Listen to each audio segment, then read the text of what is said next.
this is somebody's grandmother that is just getting attacked for the color of their skin. And, we saw unfortunately the incident in Atlanta as well. And I said, the whole thing is all related because, again, I have to take myself out of being an expat for 10 years and having a really unique insight into China. I'm going to put myself back to being just a Florida boy that had never traveled to China. And then, just being in that little bubble, that Florida bubble. And, and again, like I have a lot of friends that are from, in my hometown that have never left. And, I can imagine their views of China are very different than mine. And again, it is just comes down to that experience. But again, when you look at Western media and how they're portraying China, and there's a couple of examples in that video that I'll bring up again because I think they're really relevant. When you look at, for example, with coronavirus, COVID-19, when that started happening, it was basically a year ago. New York Times published 2 articles. The first one was published at 10:30 a.m. And it talked about China is locking down the economy. It's locking down its citizens. It is not allowing them to travel. It's costing, the livelihood of these Chinese people. And they pictured the image they chose was this shopkeeper in China, very dimly lit. The shopkeeper has their head down. You look at this and it's a very sad and gloomy perspective. I mean, you just glance through the headline, you're like, wow, these Chinese people are suffering. And then literally 20 minutes later on the exact same day, New York Times publishes Italy is now shutting down. They're going to sacrifice the economy because they're going to do their best job to handle this virus. And then you kind of see in their image that they chose was the Italian prime minister kind of standing at a press conference, kind of looking like, almost like a hero.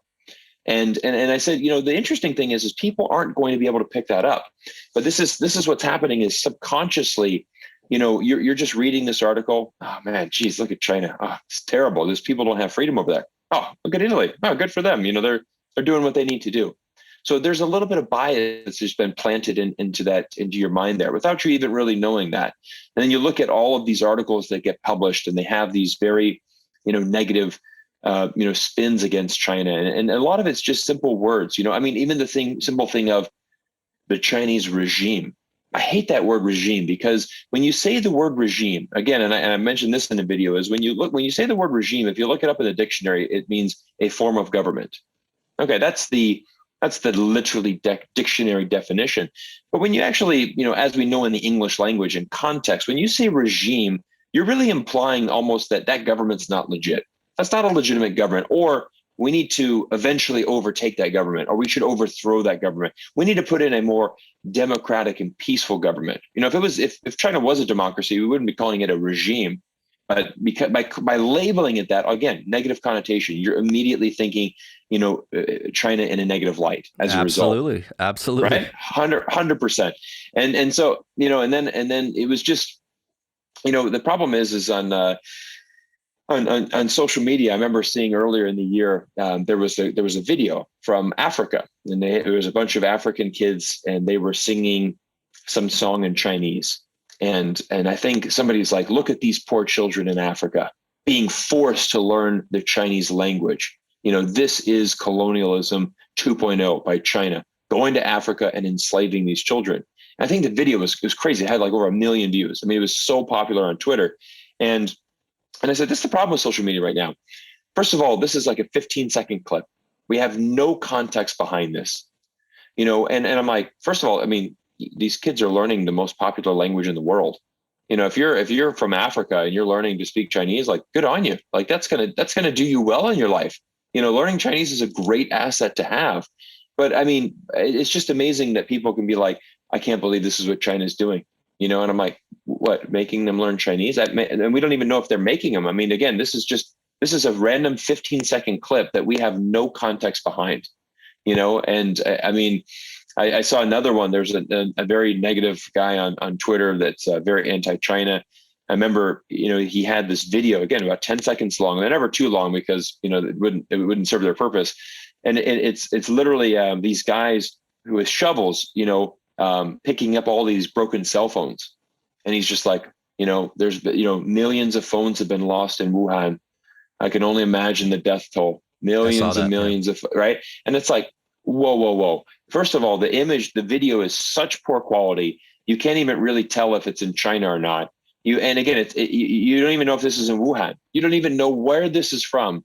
But all of a sudden, we're meant to believe like, oh my gosh, like all these people, like, and it doesn't even make sense. So you're assuming that 1 million people died of COVID, but yet all of it. But do you drop your phone off in the parking lot before you die? Like magically everyone's phone's in one spot? Like it just doesn't make sense to me at all.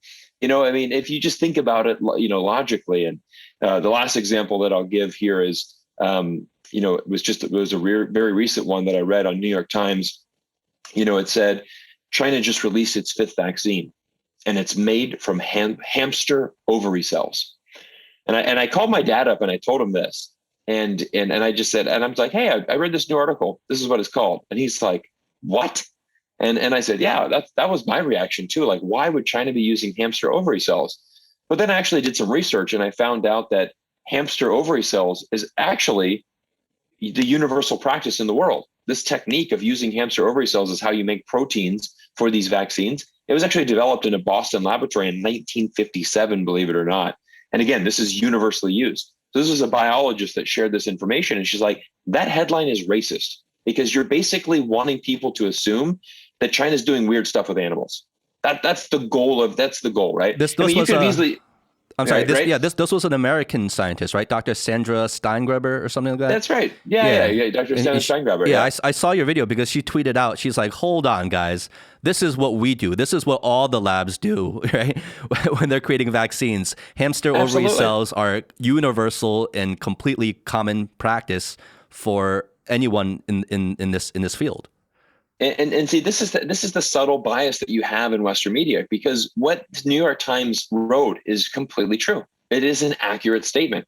China did release its 5th vaccine, and it is made from hamster ovary cells.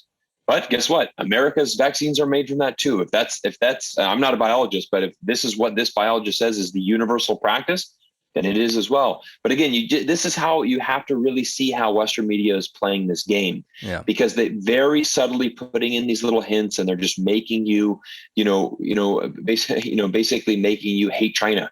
And that's really the goal, is to make you dislike China more.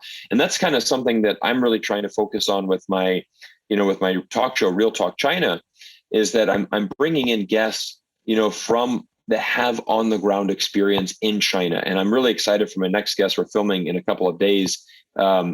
Basically, he's an entrepreneur that is working for I believe it's a Finnish company. I think he's Finnish. It's a Swedish company.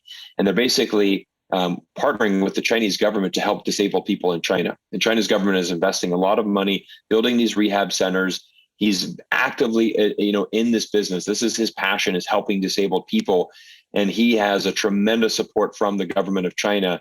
And I'm like, this is an amazing story. Like, what you're doing, your work is phenomenal. And like, of course, would New York Times or any Western publication, would they want to feature that article? Of course not, because it's positive about China. Like, wait, China's government's helping disabled people. They're investing money into the society. They're partnering with this, with this Swedish company to do all of these great things that are actually going to help people's lives. Well, that's not a good story. I mean, how are we going to spin that in a negative way, right? So I'm like, well, that's where I'm going to step up. I'm going to get this guy on my YouTube channel and to give him a voice and say, look, tell us your story. Tell us what the work that you're doing. And that's kind of my angle that I want to do, is try to just bring a little bit of perspective. Kind of going back to that first point I said, there is a lot of positivity in the country of China. There's a lot of optimism. When you go on the streets of China, you talk to people. How do you feel about China? What do you think 5 years from now? Well, I think it's gonna be great, because I go on past presidents. I mean, look at the last 30 years in China. Every year is getting better and better. Why wouldn't I think the future is going to get better for the country of China? And so I think that's, again, that's a really important thing. I'm glad you brought up that question. I just want people to really understand there is a tremendous bias against China. And I want people to really go out there and seek the other side of the story. And I think that's what all of us on YouTube, again, all of us have extensive experience inside the country of China. That's what we're trying to do.